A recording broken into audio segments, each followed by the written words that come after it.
What's up, everyone? It's Arthur from Opening Up. I am back. After the long hiatus, I am back.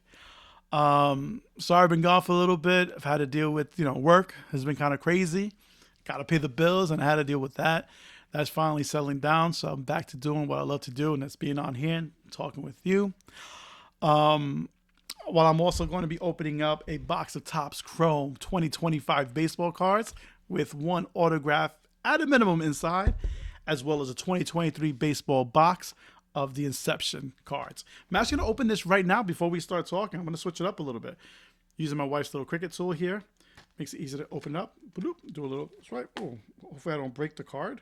I didn't realize it was that strong. Here we go. Doo-doo-doo-doo. Very nice.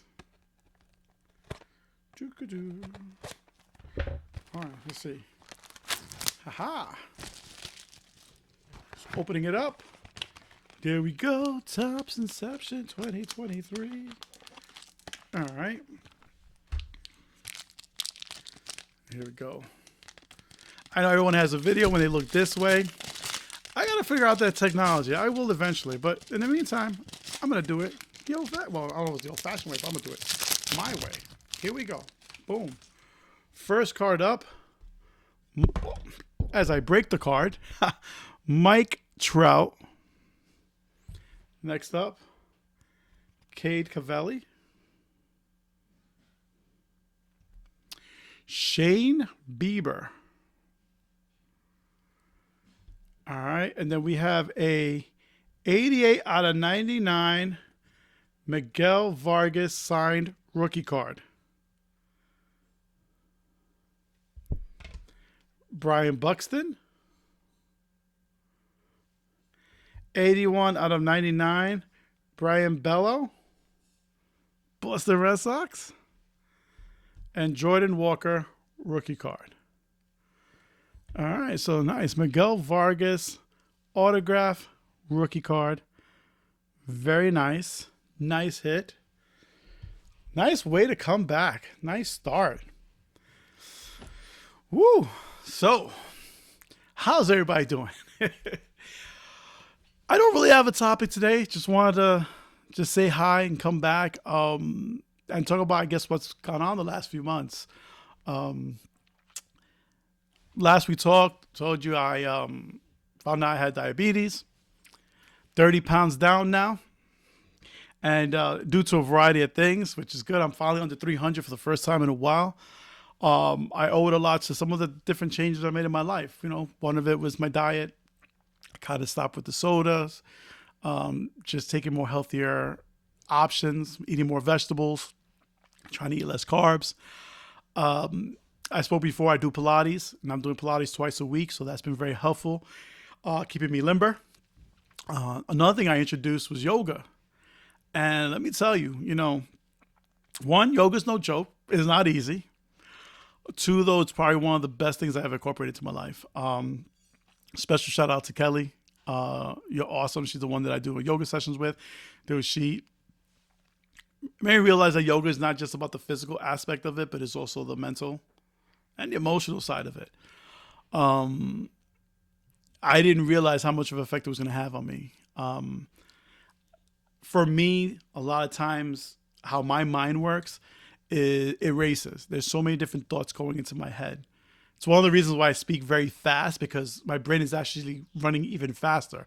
And sometimes my mouth is trying to catch up. And at times I'll mumble or sometimes not even make sense. And it's just because all these thoughts are coming in, and it takes time. Sometimes, I have to stop for a second to get all my thoughts together. And then, I'm not always clear because of that. But with yoga, it's taught me how to block out. I don't want to say block out. It's more of just calming the mind, letting it get quiet, having myself stay grounded in the moment. What is she said? The past is something you can't change, and the future is just anxiety. Live in the present. And that's what I'm trying to do that, and it has been very helpful. I had and I'm going to share this with you guys. This is a personal moment, but I'm going to share it with you guys. This was a few weeks ago, and My dad wanted to, he was calling me, hey, I want to hang out, Work was kind of crazy. And I had a trip coming up. We were leaving to go to, was it to Spain? Was I leaving to Spain? Was it at that time? I'm not sure if it was that. I was going on a trip and I was going away. I think it was Spain. It was Spain. But he's like, oh, I want to hang out. And I was leaving that. So I was like, all right, we'll get together. So that Friday, I was like, listen, you know what? Come to my job at the end of the day. We'll go to the Met game, go hang out. Of course, he shows up like 3 hours before, like the end of the day. I'm like, okay. So I was like, listen, I can't really talk much. It was very busy. It was the busiest time of the year in my job, and I really had to get a lot of stuff together before we leave. So, I kind of felt bad because he was like just sitting there. I was like, listen, I can't really talk, but fine. Finally done. So we started driving to the game, and he's going through some stuff and trying to talk with him, but he's not really opening about any of that stuff. So, he's just like shooting the breeze, talking about the weather, nothing really of substance. Like, okay. There have been times in the past where and for a long time, like we don't communicate well. It's just me and my dad haven't for a long time. But we want to hang out, so cool. So we get to the game, and the Mets were playing the Giants. And we're sitting there and, watching the game. And it brought me back to realize it was September 1st. I remember the exact date was September 1st. And the reason why I knew that was because my first Met game was in June 1st, 1992, the Mets versus the Giants. And in my first Met game, my dad had taken me to it. And I remember that day, Bobby Bonilla hit a grand slam against the Giants, and the Mets won 14-1. So my first game was at Shea Stadium, my first Met game at Shea Stadium. Bonilla hits a grand slam. We win the Loge section, and it was me, my dad, and his coworker, Jerry.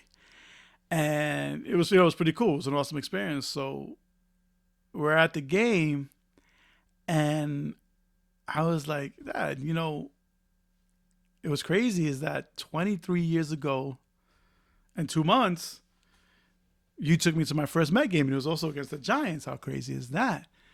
And like I said before, me and my dad don't have a great connection.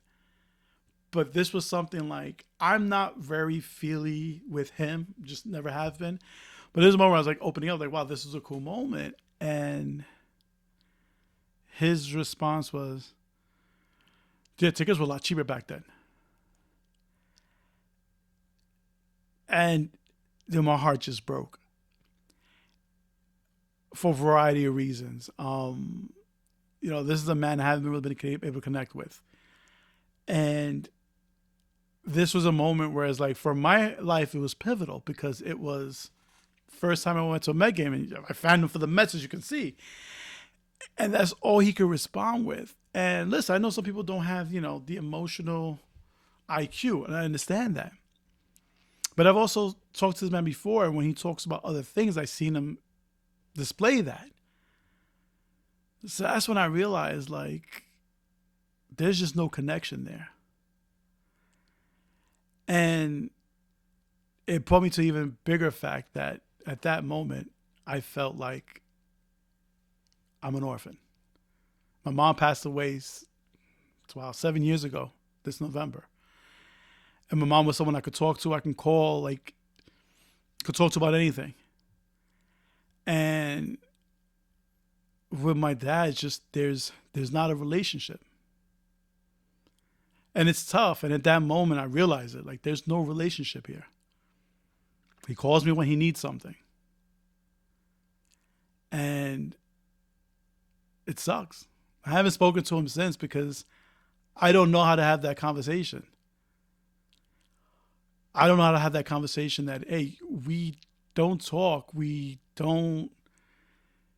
And there's just none. Because it made me start thinking about my whole life with him. Like, listen, I give him, and I've shared the story. He's my stepdad. Because I kind of feel guilty. It's like, oh my God, I can't believe I'm being this way. But I took a step back and I was like, all right, let me look at this full picture. This was a man for the first 6 years of my life wasn't even in my life. Not for the first 9 years. He came into my life at 10. And from there, we didn't have a great relationship. He didn't really bring me around his family. He didn't really hang out with me. He had his own issues. I grew up in a household where, my mom drank, my father would get high, and that was the household that I lived in. And, when him and my mom split, he disappeared and didn't get in contact with me at all. And it wasn't until a few years later where he did. Just the first thing is funny. We hadn't seen each other in 2 years. We go see our first spots, how he has this other family. With the stepdaughter, it was like, okay. Like, having no idea how that was going to make me feel. That, dude, for 2 years, you haven't even reached out. And the one thing I'm grateful for is that he has a great relationship with my kids. And he also has a great relationship with my cousins who lived with us for a little bit, and he, was there for them. Again, seeing that emotional side, seeing that sensitive side, seeing that emotional IQ side. Just for me, that's never happened. And I realized that for the past few years, I've been trying to force something that it's not there. And this moment finally made me realize it. This moment made me realize when he couldn't even connect in that moment. And again, it just feels like I'm just someone he could lean on, someone that he could, ask for things, someone he could, hey, take me out, take me do this, do that. And it sucks. So again, that's where I go to. I realize that I'm just an orphan. My mom's gone. My biological father wants nothing to do with me. My stepfather, I think, needs me to help him. So, one thing I did take out of it is that I'm going to not be that to my kids. be a good dad. Try to be there to support them. Be there for guidance, but never try to, try to have some sort of relationship with either one of them. And keep on doing that. And, yeah. It's funny. I didn't mean to talk about this. It just came out. But again, that's the reason why I want to do this. Because I want to just talk about, what's in our heads and what we go through, because there may be other people out there who are going through similar things that I'm going through. And, society would say, oh, well, you can't do that. That's your fault. You know what? That's not true. Relationships is a two-way street, no matter who the person is. I don't buy that whole, oh, with blood. I don't buy that. A relationship is a two-way street. And if there's only one side that's taking, not giving in, that's a toxic relationship. That's an abusive relationship. It doesn't have to be physically. It could be emotionally. It could be mentally. It's an abusive relationship. So, listen, I have no animosity. I can't even say the word animosity towards him. It's just the realization. It is what it is. So that's my talk for this week. Wow, deep stuff coming in first thing back. But now we're gonna open up Topps 2025 Chrome. And with this, I'm going to... I was going to use the eye thing, but nah, I'm just going to do it my way. Maybe I should, but I'm not doing this to go for a whole pack. I just want to open packs of cards. So here we go. First one up. Listen to that wrapper. Listen to that wrapper break. We have O'Neal Cruz, Blake Snell, Adley Rutschman, Leo Jimenez. I know a Leo and I know a Jimenez. Two different people. All right, next pack up. We got a few packs here, so we're going to be here for a little bit. Hope you don't mind. Next up, we have Nolan Jones, Shota I can't pronounce his last name. Imanaga. Reese Hoskins. I can't stand Reese Hoskins. I put him upside down. I can't stand Reese Hoskins. And Ian Happ. All right. I'm just going to go through and see if I find any cards that I find interesting. I'll show. Jazz Chisholm. Oh, Zerby Matthews signed 75 out of 299 rookie card. Very nice. Nice hit. Hiding behind Chaz Chisholm. Corey Seager. Aaron Judge. Here comes the judge. Here comes the judge. The Mets are doing. Don't even get me started on the Mets, man. Oi, who we have here? Thomas Seiji, Miguel Andujar. Nice chrome card. Vlad Guerrero, Drew Romo. Very nice. That was a nice little hit early, man. The signature card came early on that one. Usually it's like deep in, like pack 16 or something like that. It came in the first few packs. Hopefully that means there's another one. Christian Mina, Keta Martel, Freddie Peralta, Stuart Baroa. Yeah. All right. Hunter, Carlos Carrera, Matsusaka Yoshida, Cedric Mullins, who hasn't done anything since coming over for the Mets. Dude, seriously. He's like 0 for like 28. And it's crazy. He can't get a hit. Can't buy a hit. Feel bad for the guy, but come on, man. You're killing us. Francisco Alvarez of the New York Mets. Jordan Alvarez, Brooks Lee. I think that's all. I'll just show you all the Met players. As they come up, I'll just show you all the Met players. But I plan on doing some more videos on a more frequent basis. Like I said, I know I've been gone for a while. Work. Like I said, got to pay the bills. Got to pay the mortgage. Gavin Sheets. Ben Rice, 196 out of 299. For all you Skankey fans out there. Mookie Betts. Kerry Carpenter. I'm excited. The Mets could get in, though. Like I said, it's a whole brand new season. Adrian Castillo. Christian Mina. Dylan Cruz, throwing back to the 1990 tops. Trevor Story. So you went to Cincinnati, and interesting town, very big football town. Gunnar Henderson and Mr. Juan Soto. Yeah, baby. So, yeah, so very interesting town. Very football town because we were there for Sunday. So we lucked out. We were going to the Reds. We were going to see the Mets and the Reds that Friday, that Saturday.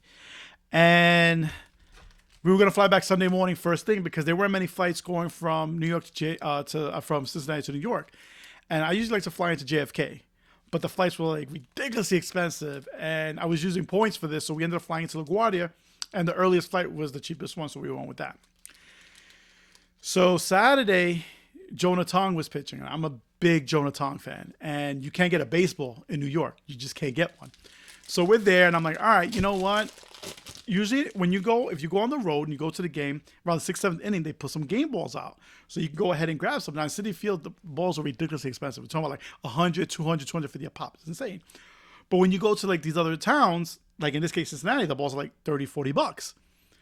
So Saturday night, when we go get the balls, they were like, dude, because we're shorthanded, we can't put any balls out. They won't be out till tomorrow. So I was so pissed because I was going to be there for Sunday's game. Fast forward.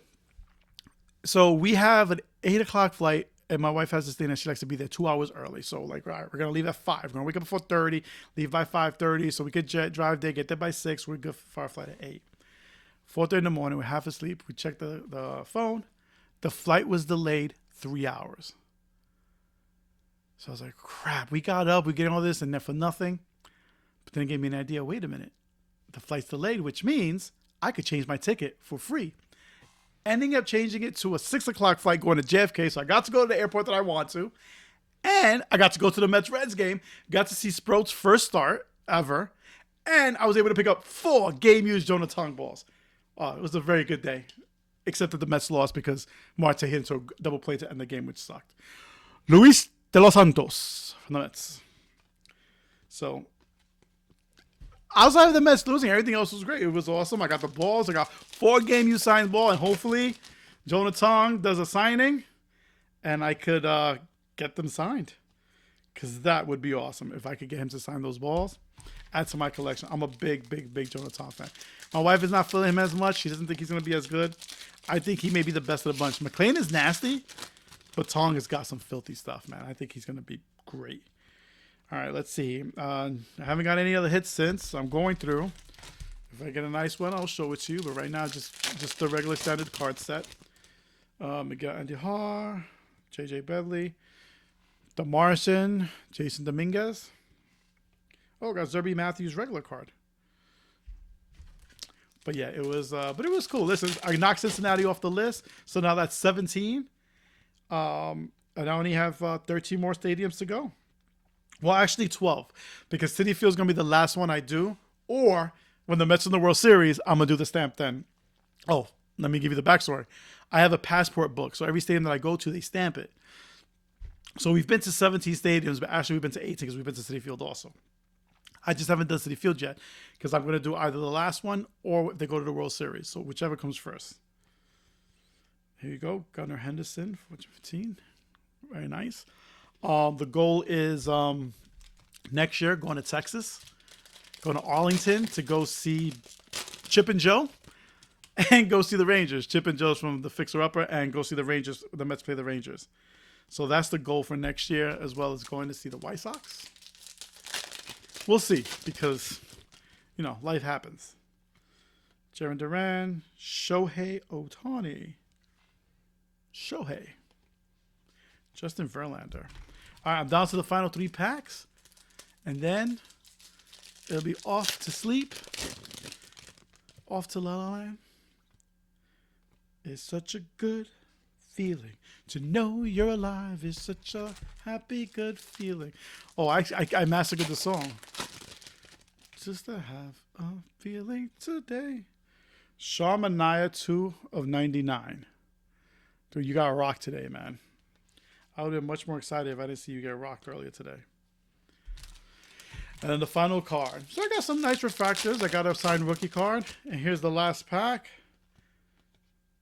Pete Alonso, Power Players.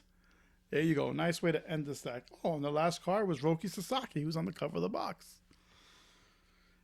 So, if I leave you with anything, people, have a good week. Do one act of random kindness to someone. Be considerate. You guys have a good week. Thank you for sitting with me and let me open up. Talk to you soon.